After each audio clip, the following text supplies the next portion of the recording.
Hi everyone, math is easy চ্যানেলের পক্ষ থেকে তোমাদের সবাইকে স্বাগতম। তো আজ আমরা কোষ চ্যাপ্টারটি পড়ব এবং চলো আমরা শুরু করি যে কোষ চ্যাপ্টার থেকে দেখে নিই কী কী ধরনের কোশ্চেন আমাদের আসতে পারে এবং প্রত্যেকটা পার্ট আমরা কি বিস্তারিত আলোচনা করব।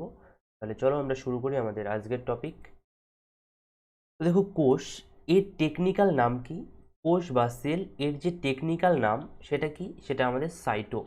তাহলে কোষ এর টেকনিক্যাল নাম কি? যে বায়োলজির ভাষায় একে কি বলা হয় একে বলা হয় সাইটো। এবং এই সাইটো যখন আমরা অধ্যয়ন করব, মানে পড়বো যখন কোষকে, তখন তাকে বলা হয় সাইটোলজি। যখন আমরা কোষ বিষয় সম্পর্কে পড়ছি তখন তাকে বলা হচ্ছে কি সাইটোলজি। এই কোষ বা সেল সেটা কি বাংলায় নাম কোষ এবং ইংলিশে সেল, অ্যাকচুয়ালি এর টেকনিক্যাল নামটা কি? অ্যাকচুয়ালি এর টেকনিক্যাল নাম সাইটো। এবং যখন আমরা এটাকে অধ্যয়ন করব তখন সেটা হয়ে যাবে কি? তখন সেটা হয়ে যাবে সাইটোলজি। তো সর্বপ্রথম কোষ আবিষ্কার করেছিল কে বা খোঁজ করেছিল কে? সেটা হচ্ছে কি রবার্ট হুক। তো রবার্ট হুক কি করেছিল? সর্বপ্রথম কোষ তার খোঁজ করেছিল, কিন্তু সে যে কোষটা খোঁজ করেছিল সেটা ছিল কি মৃত কোষ। তাহলে মৃত কোষ রবার্ট হুক যেটা খোঁজ করেছিল সেটা মৃত কোষ ছিল। কিন্তু যদি কোশ্চেন আসে সর্বপ্রথম কে কোষ আবিষ্কার করে, সেটা আমরা রবার্ট হুকই আমাদের অ্যান্সার হবে। কারণ মৃত হোক বা জীবিত হোক, প্রথম কে করেছে সেটাই আমাদের দেখা হয়।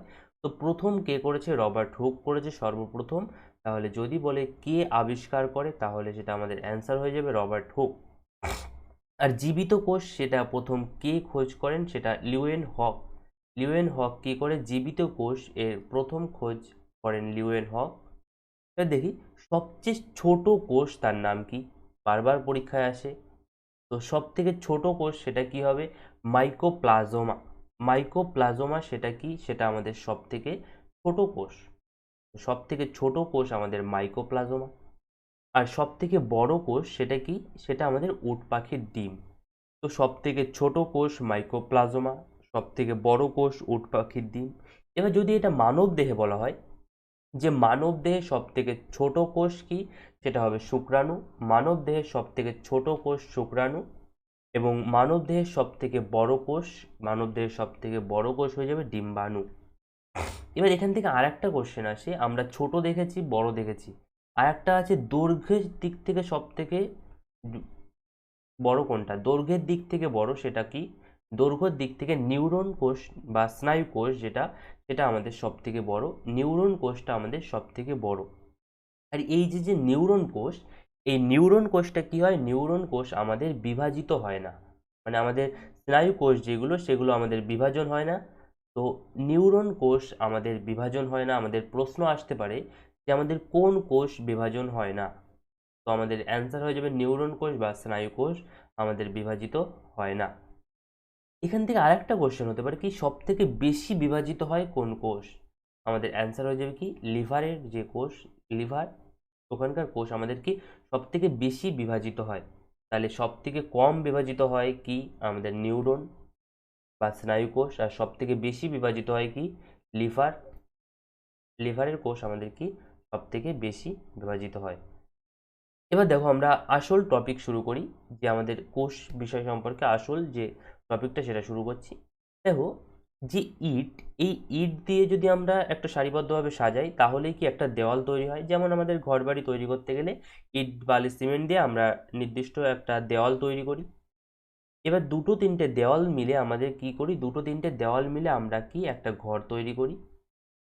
আর কয়েকটা ঘর যখন আমরা মানে নির্দিষ্ট প্রসেসে যখন সাজাই তখন কি কয়েকটা ঘর মিলে আমাদের কি বাড়ি তৈরি হচ্ছে। তাহলে ইট থেকে দেওয়াল তৈরি হচ্ছে, আর দেওয়াল থেকে কি ঘর, আর ঘর থেকে বাড়ি। একইভাবে আমাদের কি কোষ থেকে কি তৈরি হচ্ছে? কোষ থেকে কলা তৈরি হচ্ছে। আর কলা থেকে কি? কলা থেকে আমাদের অঙ্গ তৈরি হচ্ছে, এই যে হাত পা চোখ প্রত্যেকটা আমাদের এক একটা অঙ্গ। তো এই কয়েকটা মানে অঙ্গ মিলে বাদ বাকি যে ওই অঙ্গ মিলে আমাদের অঙ্গ মিলে কি তৈরি হচ্ছে? অঙ্গ মিলে আমাদের শরীর তৈরি হচ্ছে। তাহলে আশা করি তোমরা বুঝতে পারলে। তো যদি বুঝতে পারো তাহলে অবশ্যই আমার সঙ্গে সঙ্গে কমেন্টে তোমরা জানাবে।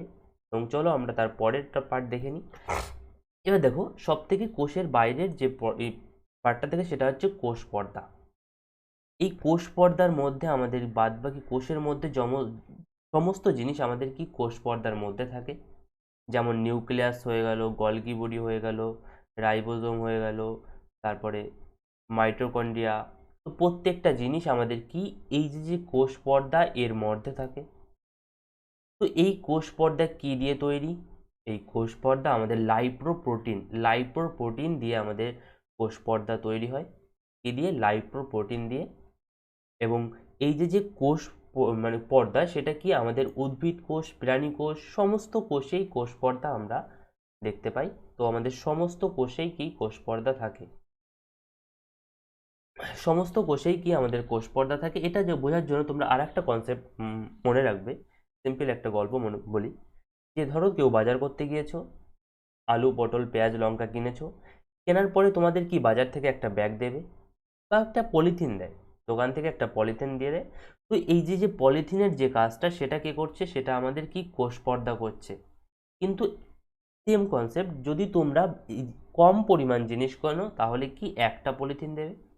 কিন্তু যদি জিনিসের পরিমাণটা বেশি হয় তাহলে কি পলিথিন দুটো পলিথিন দেয়। তো তখন কি পলিথিন দুটো পলিথিন দিচ্ছে। তো আমাদের কি এই কোষ প্রাচীর সেটা কি করছে? কোষ প্রাচীর দুটো পলিথিনের যে কাজ, দ্বিতীয় যে পলিথিন, সেই কোষ প্রাচীরটা আমাদের সেই কাজটা করছে।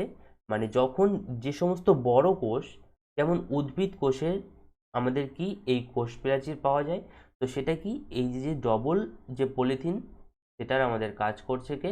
সেটার আমাদের কাজ করছে কোষ প্রাচীর। তো এবং এই যে কোষ প্রাচীর, সেটা প্রাণী কোষে পাওয়া যায় না, এটা আমাদের শুধুমাত্র উদ্ভিদ কোষে পাওয়া যায়। তো কোশ্চেন আসতে পারে প্রাণী কোষে, মানে কোষ প্রাচীর কি প্রাণী কোষে পাওয়া যায়? তো আমাদের অ্যান্সার হবে প্রাণী কোষে কোষ প্রাচীর পাওয়া যায় না, কোষ প্রাচীর আমাদের উদ্ভিদ কোষে পাওয়া যায়। এবং এই যে কোষ প্রাচীর সেটা কি দিয়ে তৈরি? কোষ প্রাচীর আমাদের সেলুলোজ দিয়ে তৈরি। তাহলে কোষ প্রাচীরটা আমাদের সেলুলোজ দিয়ে তৈরি। এবং আমাদের যে কোষ পর্দা সেটা কি লাইপ্রোপ্রোটিন দিয়ে তৈরি। তো মনে রাখবে, আমাদের যে কোষ পর্দা সেটা লাইপ্রোপ্রোটিন দিয়ে তৈরি, এবং কোষ প্রাচীর সেটা কি? সেটা সেলুলোজ দিয়ে তৈরি। তারপরে দেখো, তারপরে আছে মাইটোকন্ড্রিয়া। তো মাইটোকন্ড্রিয়া কি করে?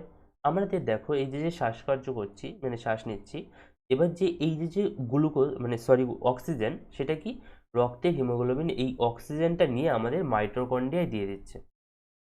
রক্তের যে হিমোগ্লোবিন সে আমাদের কি এই অক্সিজেনটা নিয়ে মাইটোকন্ড্রিয়ায় দিয়ে দিচ্ছে। এবার এই অক্সিজেনটা নিয়ে মাইটোকন্ড্রিয়ার মধ্যে একটা ক্রেবস চক্র চলে।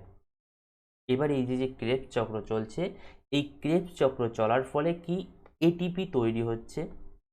ক্রেবস চক্র চলছে, তার ফলে কি এটিপি উৎপন্ন হচ্ছে। আর 38 অণু এটিপি নিয়ে আমাদের কি গ্লুকোজ তৈরি হয়।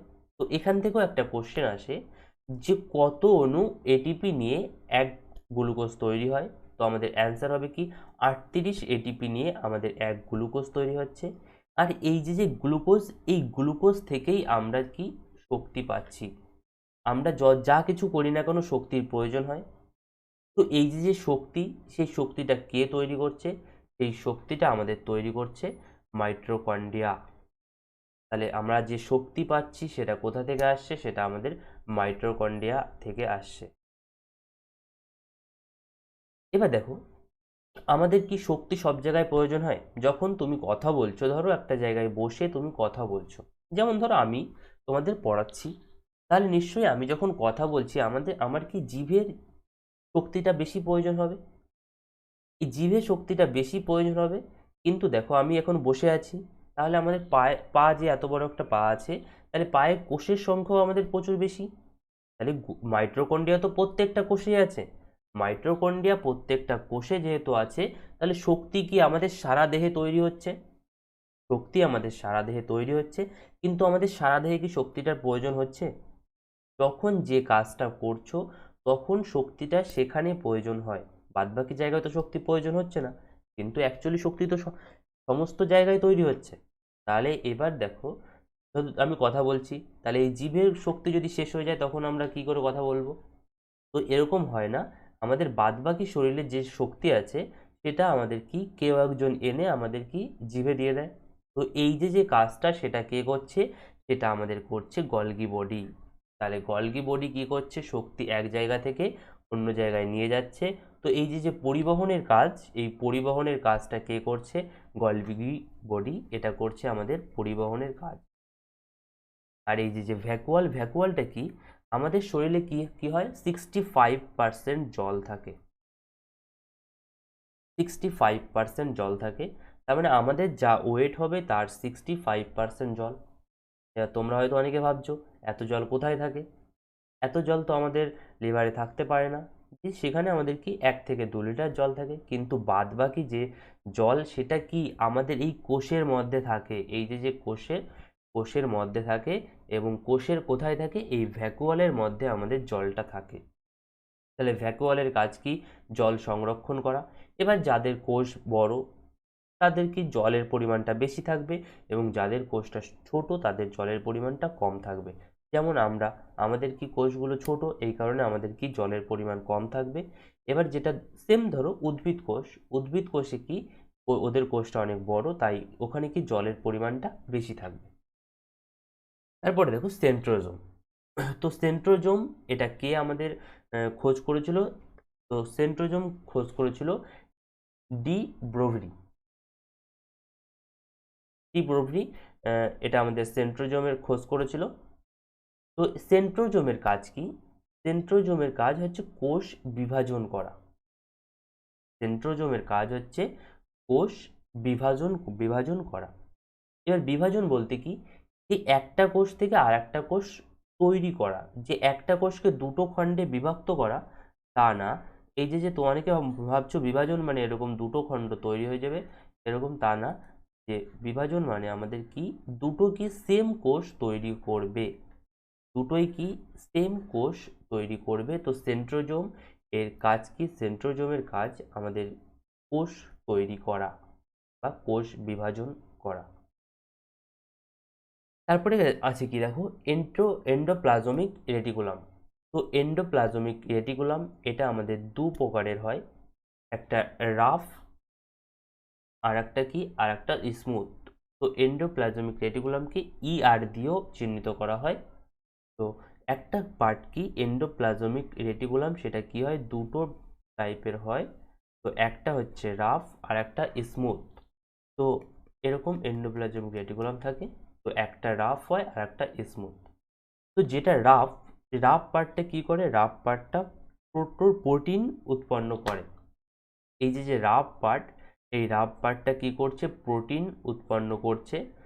এবং যেটা স্মুথ, এই যে স্মুথ, সেই স্মুথ কি করছে? ফ্যাট উৎপন্ন করছে। তাহলে এন্ডোপ্লাজমিক রেটিকুলাম কত প্রকারের? দু প্রকারের। কি কি? একটা রাফ আর একটা স্মুথ। তো যেটা রাফ সেটা কি করছে? প্রোটিন উৎপন্ন করছে। আর যেটা স্মুথ সেটা কি করছে? ফ্যাট উৎপন্ন করছে। অ্যাকচুয়ালি আমাদের কোষের প্রোটিন উৎপন্ন করার কাজ কার? সেটা আমাদের রাইবোজোম। রাইবোজোমের কাজ প্রোটিন তৈরি করা। আর এই যে রাইবোজোম সেটা আমাদের কি এই এন্ডোপ্লাজমিক রেটিকুলাম এর মধ্যেই আমাদের রাইবোজোম থাকে। যেটা রাফ পার্ট তার মধ্যে আমাদের রাইবোজোম থাকে, এবং এই রাইবোজোমটাই আমাদের প্রোটিন তৈরি করে। তো এই কারণেই আমরা বলছি রাফ পার্ট সেখানে কি প্রোটিন তৈরি হচ্ছে, কিন্তু অ্যাকচুয়ালি প্রোটিনটা তৈরি করছে কে? অ্যাকচুয়ালিতে আমাদের প্রোটিনটা তৈরি করছে রাইবোজোম, আমাদের প্রোটিনটা তৈরি করছে। তাহলে আশা করি তোমরা বুঝতে পারছো। বুঝতে পারলে আমার সঙ্গে সঙ্গে একটু কমেন্ট করে জানাবে। তারপরে দেখো আমরা দেখে নেব রাইবোজোম। তো রাইবোজোম এর খোঁজ কে করেছিল? এর খোঁজ করেছিল প্ল্যাডে। এর সর্বপ্রথম খোঁজ করেছিল প্ল্যাডে। তো এটা কোন কোষের খোঁজ করেছিল? প্রাণী কোষে। তো প্রাণী কোষে প্ল্যাডে এ কি করেছিল? রাইবোজোমের খোঁজ করেছিল।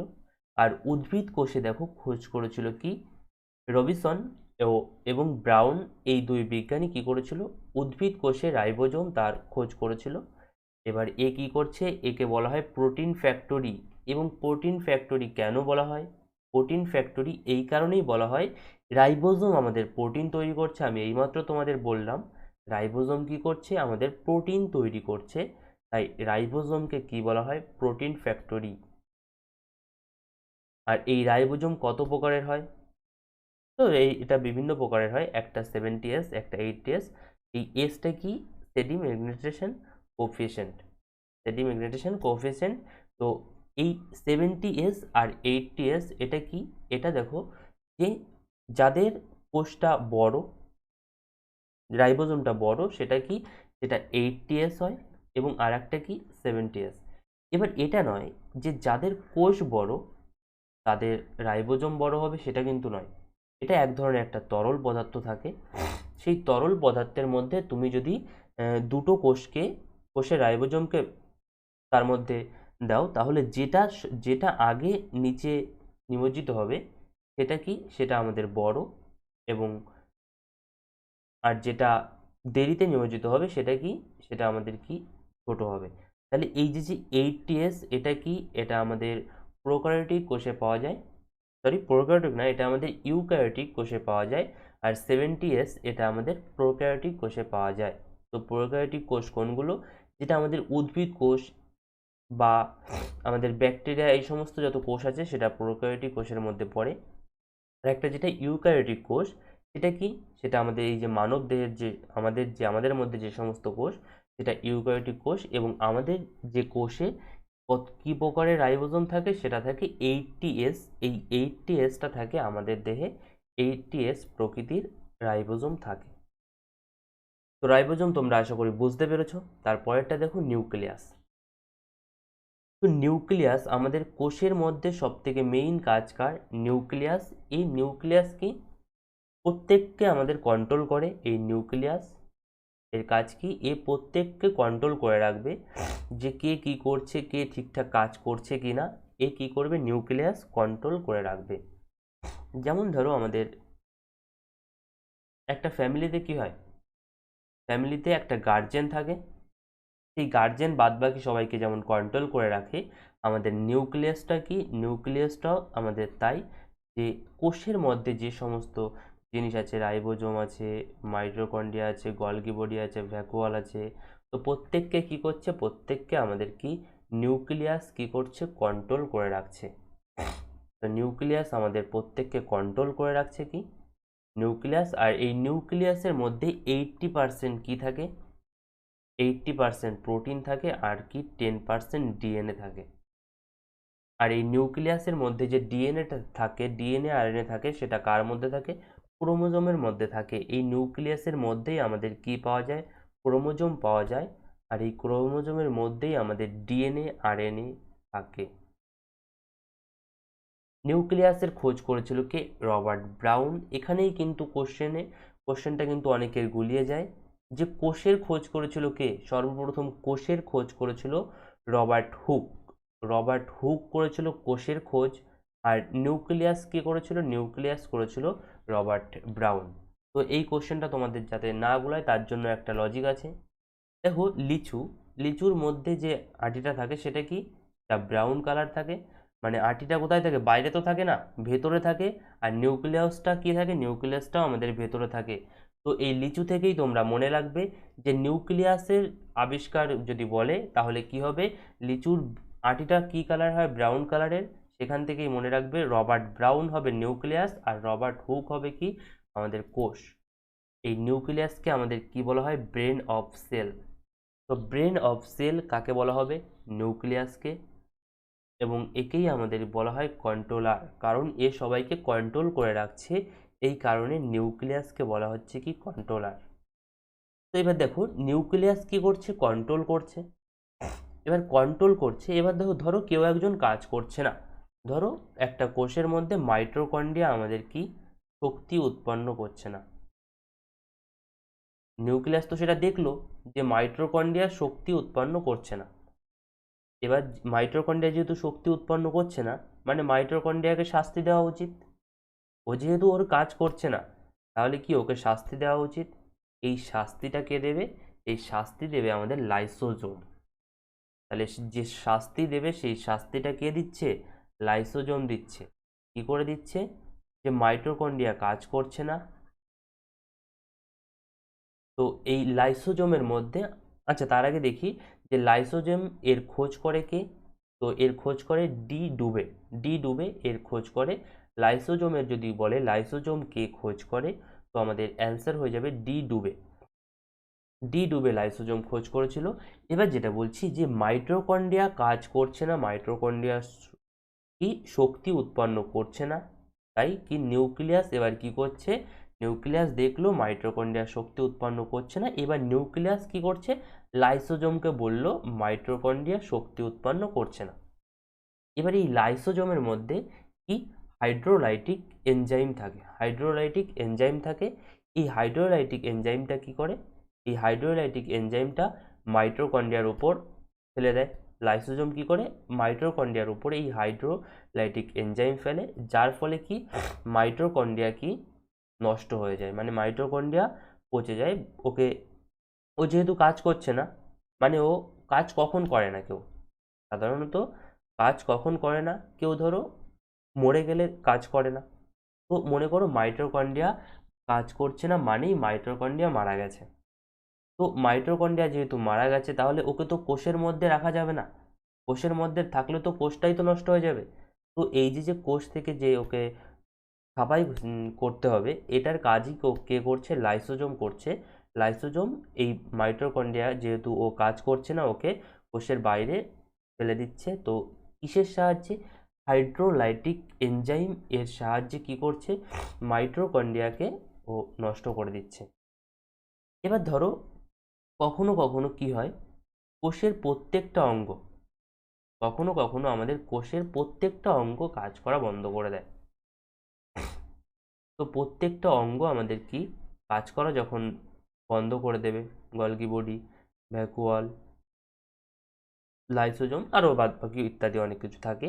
তো প্রত্যেকে যখন কাজ করা বন্ধ করে দেবে, তো তখন কি এই লাইসোজোম কি করে, লাইসোজোম নিজেকে চারিদিকে ছড়িয়ে দেয়, নিজেকে চারিদিকে ছড়িয়ে দিয়ে এই টোটাল কোষটাকে, এই টোটাল কোষটাকে কি করে তখন লাইসোজোম নষ্ট করে দেয়, টোটাল কোষটাকে ও পচিয়ে ফেলে। যার ফলে ওখানকার কোষটা আমাদের, যেহেতু কেউ কাজ করছে না মানে ওটা মৃত অবস্থায় পড়ে থাকে, যদি লাইসোজোম না থাকতো তাহলে কি ওখানকার কোষটা মৃত অবস্থায় পড়ে থাকতো। ধরো এরকম আমাদের হাতের প্রত্যেকটা কোষ এরকম মৃত অবস্থায় পড়ে রয়েছে, তখন আমরা হাত আর নাড়াতে পারবো না।